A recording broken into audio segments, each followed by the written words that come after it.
नमस्कार दोस्तों, आज मैं आप सभी के लिए सत्संग की महिमा की बहुत ही सुंदर प्रेरक कथा लेकर आई हूँ। बहरे भक्त की सत्संग प्रेम की कहानी। तो आइए दोस्तों, इस कहानी को स्टार्ट करते हैं। एक संत के पास बहरा आदमी सत्संग सुनने आता था। उसे कान तो थे पर वे नाड़ियों से जुड़े नहीं थे। एकदम बहरा, एक शब्द भी सुन नहीं सकते थे। किसी ने संत श्री से कहा, बाबा जी, वे जो वृद्ध बैठे हैं वे कथा सुनते सुनते हंसते तो हैं पर वे बहरे हैं। बहरे मुख्यतः दो बार हंसते हैं। एक तो कथा सुनते सुनते जब सभी हंसते हैं तब, और दूसरा अनुमान करके बात समझते हैं तब। अकेले हंसते हैं। बाबा जी ने कहा, जब बहरा है तो कथा सुनने क्यों आता है?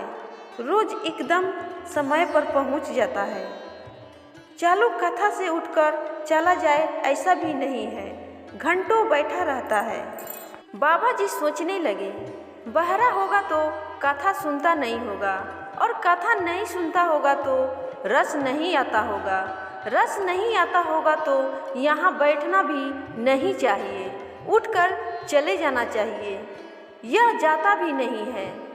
बाबा जी ने उस वृद्ध को बुलाया और उसके कान के पास ऊंची आवाज में कहा, कथा सुनाई पड़ती है? उसने कहा, क्या बोले महाराज? बाबा जी ने आवाज और ऊंची करके पूछा, मैं जो कहता हूँ क्या वह सुनाई पड़ता है? उसने कहा, क्या बोले महाराज? बाबा जी समझ गए कि यह नितांत बहरा है। बाबा जी ने सेवक से कागज कलम मंगवाया और लिखकर पूछा।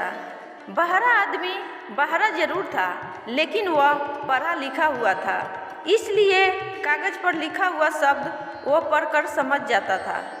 वृद्ध ने कहा, मेरे कान पूरी तरह से खराब है, मैं एक भी शब्द नहीं सुन सकता हूँ।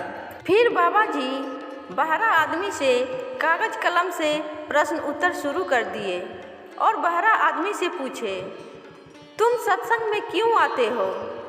फिर बहरा आदमी बोला, बाबा जी, सत्संग तो सुन नहीं सकता हूँ, लेकिन यह तो समझता हूँ कि ईश्वर प्राप्त महापुरुष जब बोलते हैं तो पहले परमात्मा में डुबकी मारते हैं, फिर संसारी आदमी बोलता है तो उसकी वाणी मन एवं बुद्धि को छूकर आती है, लेकिन जब ब्रह्म ज्ञानी संत जब बोलते हैं तो उनकी वाणी आत्मा को छूकर आती है। मैं आपकी अमृत वाणी तो नहीं सुन पाता हूँ, पर उसके आंदोलन मेरे शरीर को स्पर्श करते हैं। दूसरी बात, आपकी अमृत वाणी सुनने के लिए जो पुण्य आत्मा लोग आते हैं, उनके बीच बैठने का पुण्य भी मुझे प्राप्त होता है।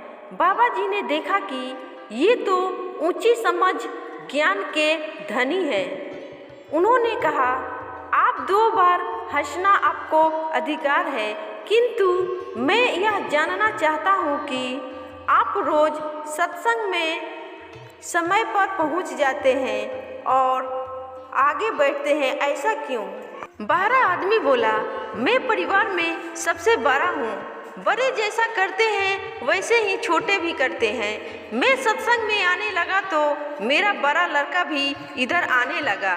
शुरुआत में कभी कभी मैं बहाना बना के उसे ले आता था। मैं उसे ले आया तो वह अपनी पत्नी को यहाँ ले आया, पत्नी बच्चों को ले आई। सारा कुटुंब सत्संग में आने लगे। कुटुंब को अच्छे संस्कार मिल गए।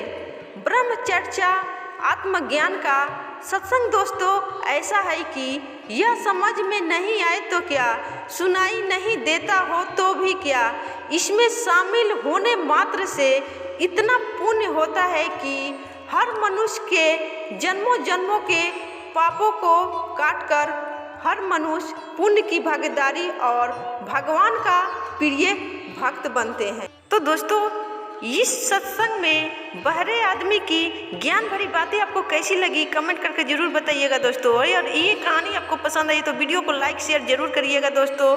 फिर मिलूंगी किसी और कहानी के साथ। तब तक के लिए आप सभी को बाय बाय, धन्यवाद दोस्तों।